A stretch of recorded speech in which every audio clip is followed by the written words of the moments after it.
the children, your health, work. When you want to give up and you need courage to make that big decision, take heart as the Personal Growth Team writes their signature message of hope on your heart. You'll be informed, inspired, and encouraged to make the decisions you need to succeed at home, work, and in your business. Get your pen and paper ready. You'll want to take notes. And now your host, RJ Jackson, the Courage Giver. Hello and welcome to the bonus session of Decisions Women Face and Make. I'm RJ Jackson, also known as the Courage Giver. It's my pleasure to host the bonus session. Just before we did our conference, we had an intimate time where we got to share. So I want to invite you to sit back and relax. Join me at the table with fitness expert, the real Bernice Taylor. I am so honored to have this conversation with you today, Bernice. And once again, thank you so much for gracing us with your awesomeness and sharing your truth and being willing to be vulnerable and transparent with us today. So as we talk about the decisions women face and make, you know, sometimes as women, we literally beat ourselves up. We beat ourselves down. Even though I'm convinced that black and blue don't look too good on us, we have this tendency of really being hard on ourselves. And sometimes we've made bad choices, and it keeps us from making good choices in the future because we're so hard on ourselves. I know it's not that hard as we make it seem. And I know there's a way to make decisions that can change our life, like sometimes instantly, sometimes through a process. So what would you share in your wisdom? What's one thing you would share that we as women can do to literally make a decision that could change our life, like maybe even today? Thank you so much for that question. So as women, we need to give ourselves permission because we're nurturers and we're the ones that are taking care of the kids, the men, and we have a tendency to put ourselves on the back burner. So we need to, if there's one advice I can give any woman, myself included, is to give ourselves permission to start over. It is okay to, it's okay not to have it be perfect. It's okay not to, have it correct every single time. It's okay to have to repeat something. We just need to give ourselves permission to start over. And when we do that, it alleviates any type of stress that we have put on ourselves, right? Because we feel like, oh, we've got to get it done because I said I was going to do this. It's got to work. And we just need to give ourselves permission. It alleviates that pain or that stress, and then we're free to be able to then continue with that decision that we've implemented, right? And so if there's one thing I can say to any woman, I would say give yourself permission to start over. Permission granted. And no one can give us permission except for ourselves. And I really appreciate you sharing that because honestly, that's where it starts, with giving ourselves permission to do better and be better. And that's trusting that we won't continue to make the same mistakes that we've made in the past. We give ourselves permission, we try again, but there's still this doubt that lingers, that is over our head and sometimes in our hearts that says, are you sure? Like, you sure you want to do that? How do we press past that fear, that doubt, that shame, and that guilt to make better decisions so that we won't fall into the same trap of making unhealthy decisions that hurt us and the people we love? So as a person of faith, the first thing that I do is to go to the Lord and to ask him for guidance. And then once we've done that I've done that on the spiritual level, it's important to have women around us who've been through what we're trying to go through or whatever decision we're trying to make. So it's a sisterhood. And it's important that we tap into their experiences. It could be elderly ladies, it could be people that are our own age. Sometimes it could be a younger woman that has that wisdom. And so it's important to surround ourselves with other women who have been through that, whatever it is, the decision that we're about to make. And that will help us. In addition to that, in addition to having that sisterhood, like I said, it could be friends, it could be your colleagues, it could be acquaintances, it could be siblings. But in addition to that, you want to also tap into written word. And so there are authors that have penned different books that are very beneficial in helping us make decisions. And so you can listen to other people give you references for those type of books, and then read those books to get the inspiration before you make your decision. So it's a combination of written word and the people around you that can help you.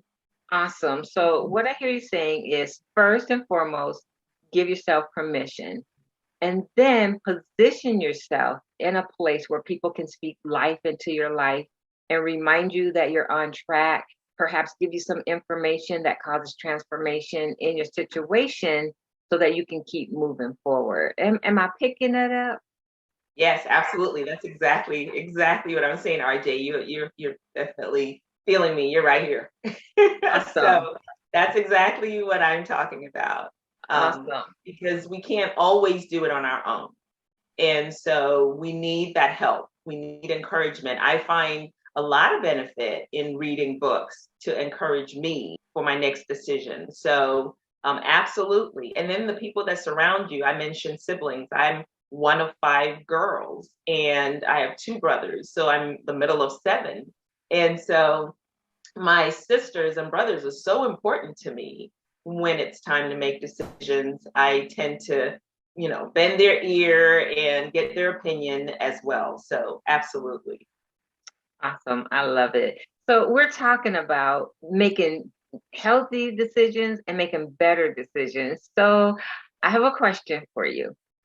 Has there ever been a time in your life that you blew it and you knew it when it came to making a decision? And if so, how did you work through it?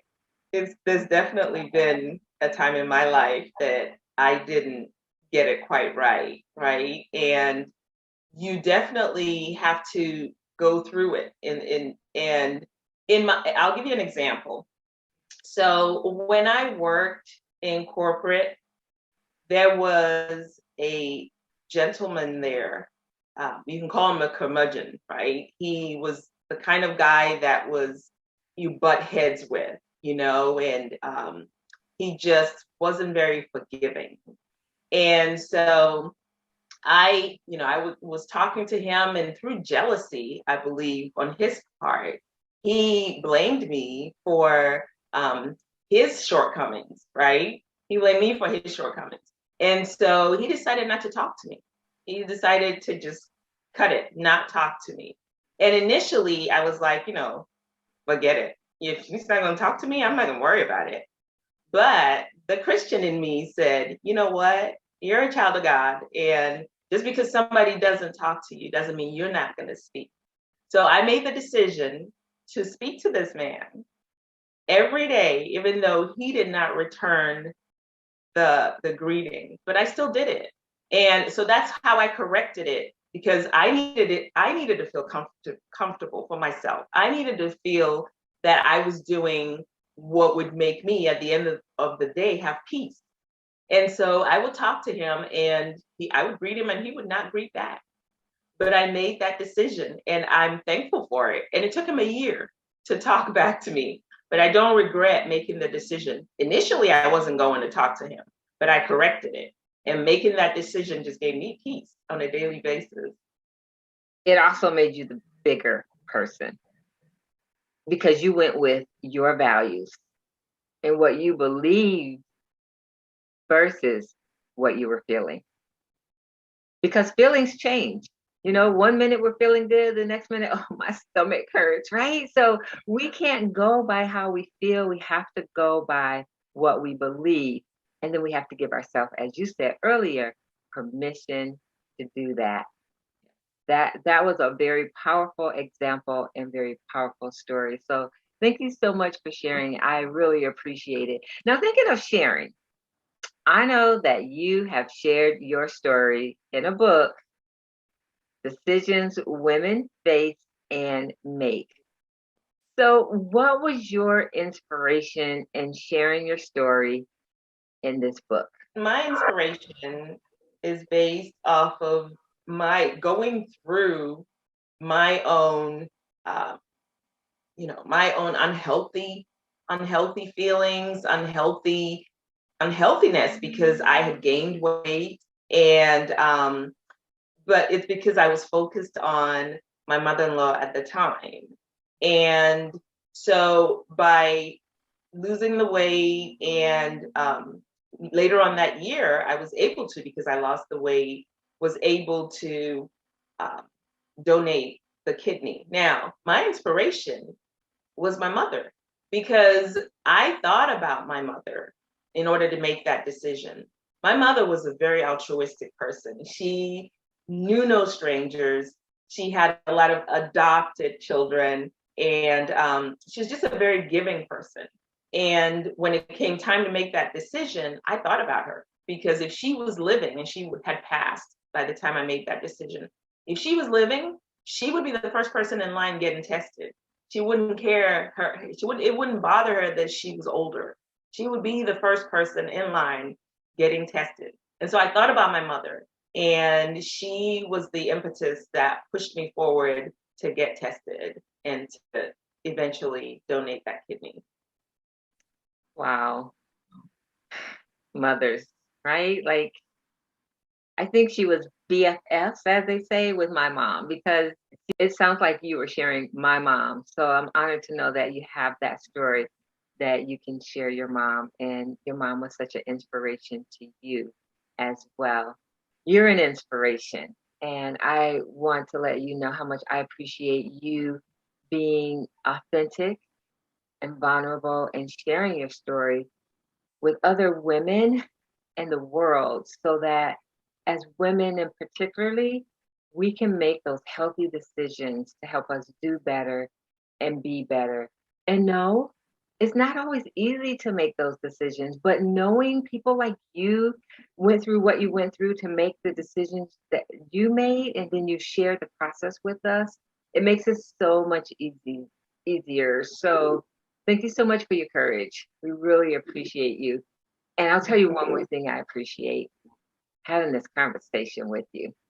So tell me, what's next for you? You're an expert in fitness, you're an author, you're an amazing friend and person, a mother, a wife. What do you have on the, oh, and don't let me leave out a grandma. So what's next for you that's going to leave impact on your family and the world? What do you have coming up? So right now I have a Healthinista community where people come and they can get on-demand videos, they can get live classes with me periodically, and they can speak with me on a weekly basis. And I'm constantly adding new topics so that women that come have so many videos to choose from to better their lives, to help them live a healthy lifestyle. In addition to that, I have a clothing line that will be coming down the line, so be on the lookout for that. I do have a t-shirt line though, which is on Amazon, and so I'm excited about those things, and the possibilities are endless. So I can't wait to to just delve into what I have and to share it with everyone. How exciting. Now that's definitely leaving legacy.